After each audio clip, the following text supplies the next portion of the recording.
अगर आप हमारे चैनल में नए हैं तो कृपया सब्सक्राइब करें। इससे आपको हमारी नई वीडियो की जानकारी मिलेगी और आप हमारे साथ जुड़े रहेंगे। अरे लक्ष्मी बेटी, यह कैसे दिन आ गए। मुझे तो विश्वास ही नहीं होता है कि तेरा भाई मल्लू अपने माता पिता के साथ ऐसा करेगा। उसकी परवरिश में ऐसी क्या कमी रह गई। अब दुखी मत होइए पिताजी, यह सब आपके कारण हुआ। माँ के इतने बार मना करने के बाद तुमने उसे शहर पढ़ने को भेजा ना।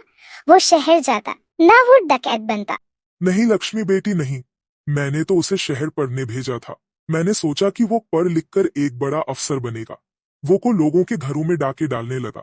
यह खबर सुनते ही तेरी माँ मुझे इस दुनिया में अकेला छोड़ गई। जो होना था वो हो गया। घर में अब एक अनाज का दाना भी नहीं है। यह बात आप अच्छे से जानते हो। आज का तो जैसे तैसे हो जाएगा, मगर फिर कल का क्या होगा। ये सब मेरी समझ से बाहर है। अब मुझे लगता है कि घर घर जाकर भीख मांगनी पड़ेगी पिताजी। यह दिन देखने से पहले अच्छा है मैं मर जाऊं। पिताजी, आप इस गांव के सरपंच थे, ऐसे में आप घर घर जाकर भिक्षा मांगेंगे थोड़े से अनाज के लिए। अरे बेटी, मैंने जितनी गांव के सरपंच बनकर इज्जत कमाई थी, वह सारी की सारी इज्जत तेरे भाई मल्लू ने मिट्टी में मिला दी। यहाँ तक गांव वालों ने तो हम दोनों को गांव से बाहर निकाल दिया। ऐसे में मुझे भीख भी कौन देगा। बेटी, पिताजी, आप चिंता मत करिए। मैं जमींदार के घर पर झाड़ू पोछा का काम कर लूंगी। जमींदार मुझे काम पर रख लेगा। नहीं बेटी, इस बारे में सोचना भी मत। नहीं खाने पर भूखे मर जाएंगे, लेकिन तू किसी के घर पर जाकर काम नहीं करेगी। अच्छा अच्छा ठीक है पिताजी, आप जो कहेंगे वही होगा। कल से हम बिना खाए रहेंगे, ऐसे ही मर जाएंगे। बाकी सब भगवान के ऊपर छोड़ देते हैं। बिल्कुल सही कहा लक्ष्मी बेटी, तूने बिल्कुल सही कहा। अगर भगवान हमें जीवन देना चाहता है तो वही खाना भी देगा, वरना हमें मृत्यु दे देगा। मगर आज घर में जितना भी चावल है उसकी खिचड़ी पकाकर खा लेते हैं। कल किसने देखा। आप यहाँ रुकिए, मैं अभी जाकर खिचड़ी पका कर लाती हूँ। पता नहीं मैंने ऐसे क्या पाप किए जो मुझे ऐसा बेटा मिला। इस उम्र में मैं कहाँ जाऊंगा, लगता है कि यही मेरे भाग में लिखा हुआ है। लक्ष्मी पिताजी, गरम गरम खिचड़ी आप खाएंगे तो आपकी सर्दी भी सही हो जाएगी। अरे नहीं नहीं बेटी, वो सब ठीक है। बेटी, आज मैं और तुम एक साथ ही खाएंगे। जमींदार, अरे बराई मुखिया, आज सुबह सुबह मेरे महल में इतनी जल्दी आ गए, और अभी थोड़ी देर पहले ये गांव वालों की भीड़ क्यों जमा हो गई थी। अरे जमींदार बाबू, उसी के सिलसिले में मुझे तुमसे बात करनी है, इसलिए आज मैं महल जल्दी आया हूँ। अच्छा, तो फिर चलो अंदर चलकर बात करते हैं। अरे बराई मुखिया, क्या बात है जो तुम कहने इतनी जल्दी राज दरबार में सुबह सुबह आए हो। ऐसी क्या समस्या है। अरे जमींदार बाबू, अभी अभी गांव वाले एक समस्या लेकर आए थे। वह सभी गांव निवासी कह रहे थे कि इस गांव के मोड़ पर जो अनार का पेड़ है, उस अनार के पेड़ पर एक भूत ने अपना घर बना लिया है। वह भूत ऐसा वैसा भूत नहीं है, वह एक ब्रह्मदत्त भूत है। क्या बोल रहे हो मुखिया जी, मेरे राज्य में भूत, वह भी ब्रह्मदत्त भूत, यह मेरे समझ के बाहर है। नहीं, मुझे इस बात पर विश्वास नहीं है। यह तुम्हारे मन का वहम है। नहीं जमींदार बाबू, बहुत सारे लोगों ने देखा है, इसलिए रात को कोई वहां से निकलता नहीं है। पहली बात तो यह भूत कुछ नहीं होते, मगर तुम्हारी और गांव वालों की तसल्ली के लिए आज रात को ही हम वहां जाएंगे। फिर जमींदार और मुखिया रात के समय उस अनार के पेड़ के पास जाते हैं। अरे लक्ष्मी बेटी, यह कैसे दिन आ गए। मुझे तो विश्वास ही नहीं होता है कि तेरा भाई मल्लू अपने माता पिता के साथ ऐसा करेगा। नहीं जमींदार बाबू, मुझे डर नहीं लग रहा। अब हम उस पेड़ के पास पहुंचने वाले हैं। बहुत दिन हो गए हैं, इंसानी मांस नहीं चखा। अचानक से भूत की आवाज सुनाई देती है। यह सुनते ही वह दोनों वहां से भाग जाते हैं। अरे बाप! रे, हम दोनों बाल बाल बचे। मैंने यह कभी नहीं सोचा था कि मेरे राज्य में भूत भी डेरा जमाए।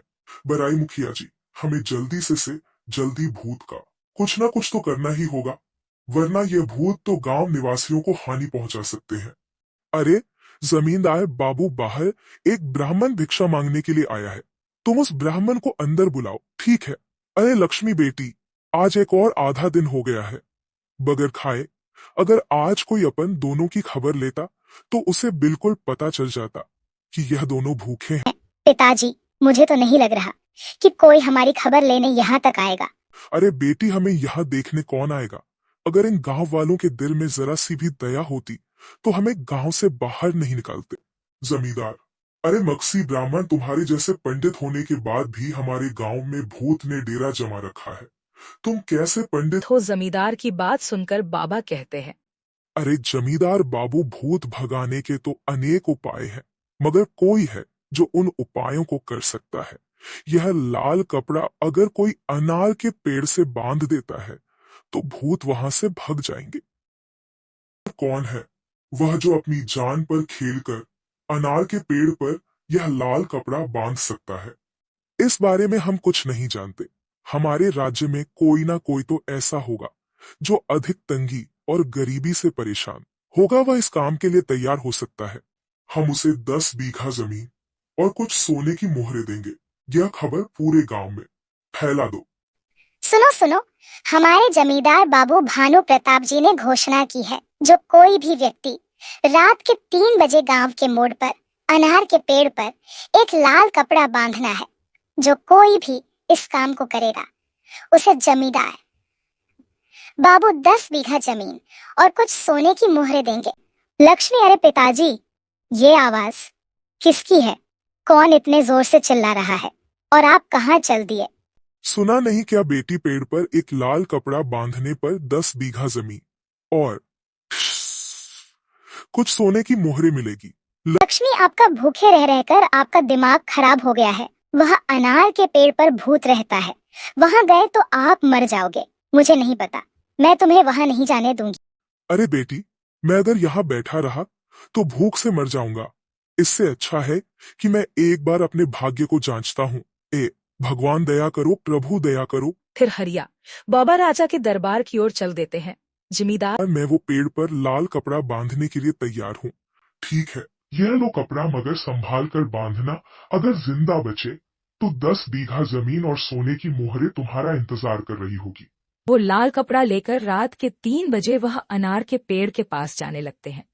हरिया, अरे भगवान, बहुत डर लग रहा है। अगर मुझे कुछ हो गया तो मेरी बेटी तो यूं ही मर जाएगी। अरे ये तो वही पेड़ है। अरे बाप रे बाप, भूत, तुम्हारी इतनी हिम्मत की तो मुझे मेरे ही घर से भगाना चाहते हो। मुझे माफ कर दीजिए, मैं बेकसूर हूँ। मैं अपनी गरीबी का मारा हुआ हूँ।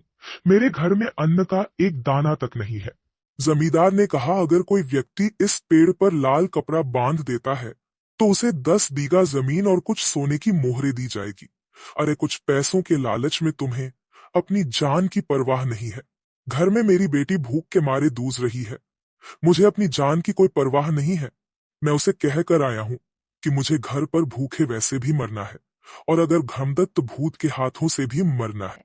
हरिया की बातें सुनकर भूत को दया आ जाती है। ठीक है, तुम जो चाहते हो वैसा ही होगा। हरिया उस पेड़ पर वो लाल कपड़ा बांध देता है। अरे जो पूरे गांव में कोई नहीं कर पाया, वह एक बूढ़े हरिया ने कर दिखाया। तुम उसे अभी राज दरबार में बुलाओ। हरिया को जमींदार ने अपने महल पर बुलाया।